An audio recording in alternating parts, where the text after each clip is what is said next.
I'm doing this podcast as so-called lawyers for President Trump are before the Supreme Court. I'm listening to it right now on the issue of whether he's disqualified in Colorado because he's an insurrectionist. I got to tell you, he needs better lawyers. These guys can't articulate. They're equivocal. They're confusing everything. I think President Trump will win in the end because the justices, at least the conservative ones, will figure out that this is totally improper under the Constitution and even under Colorado state law. But he definitely needs better lawyers. Now, with regard to insurrection, there's never been an insurrection in this country on January 6th. It was an uprising, as I've said many times. The people had seen just how corrupt its so-called government had become, and the straw that broke the camel's back was what appeared to be fraud in the 2020 elections, the presidential elections. President Trump never told the people to be violent. In fact, he told them to go peacefully. He had even suggested to Nancy Pelosi to have National Guard there and other security, but she didn't want that. And in many ways, January 6th was a setup because they knew that there would be a protest.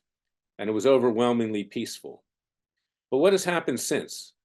And Your Freedom Watch represents several January 6 protesters in criminal matters in District of Columbia, which is the worst court in this country, the federal court. There are good courts. Florida, for instance, state courts, the judges are generally very honest and they try to accommodate the lawyers and they try to work things out.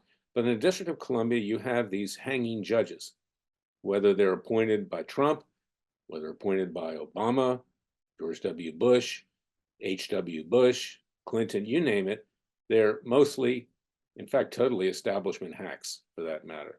And they protect the establishment.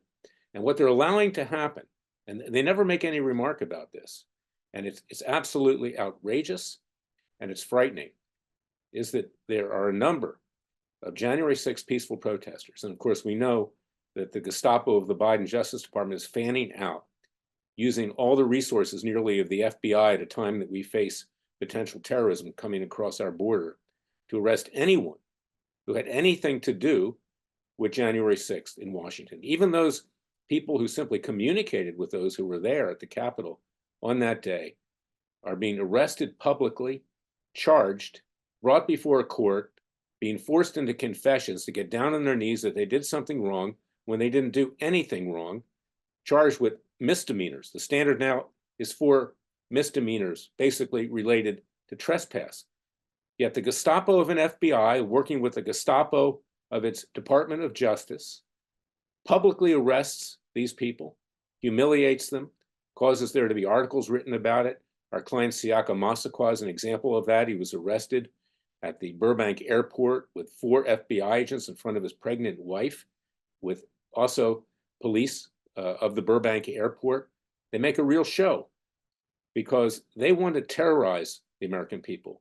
They want to keep us quiet. They want us to keep our mouth shut. We should not complain. We should not protest. We should not do anything to challenge the virtual dictatorship put in place by the left, using the brain-dead criminal moron, President Biden, to sanction all of this and his totally corrupt Justice Department. I'm an alumnus of the Justice Department. I was once a proud alumnus, but I am disgusted at this organization today.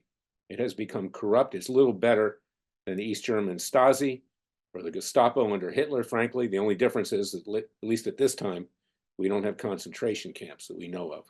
Instead, the peaceful protesters are being sent to a dangerous prison in and around Washington, D.C., so bad that some have died, and some are even pleading to go to Guantanamo, where we do house terrorists in Cuba. That's how bad it is. So this is the state of the nation today, is that President Trump can be accused of an insurrection based upon a phony, politically inspired report of the House committees that investigated this, run by the likes of Adam Schiff and Liz Cheney, who looks like her dad in a skirt. I think that's probably why she's so angry all the time.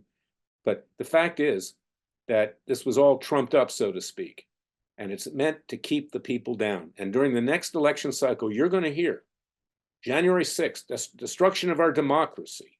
The Republicans are responsible for that. Well, you know, they're not responsible for much of anything because they don't do much of anything. We've seen that in the last few days. It was the people who rose up. And I'm going to embed again a video with music of the uprising in Paris of 1832, which was the precursor to the French Revolution.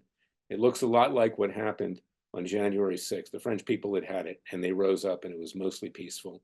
But I'll tell you something, years later in 1789, it wasn't so peaceful at all. It was very bloody. We don't want to see that. But if this so-called government continues the way it's going now, that's likely to occur. So I want you to join Freedom Watch at freedomwatchusa.org, contribute to our cause with tax-deductible contributions. Remember that unless you rise up, the Republicans aren't going to do it for you. The Democrats, who are pure evil, won't do it for you. The left wants to keep us enslaved in chains. We're not going to let that happen. As Patrick Henry said in the days leading up to the revolution, give me liberty or give me death. I'll be back tomorrow with another special podcast. Until then, remember, the Father and Son will only help us if we help ourselves. Thank you for listening to me.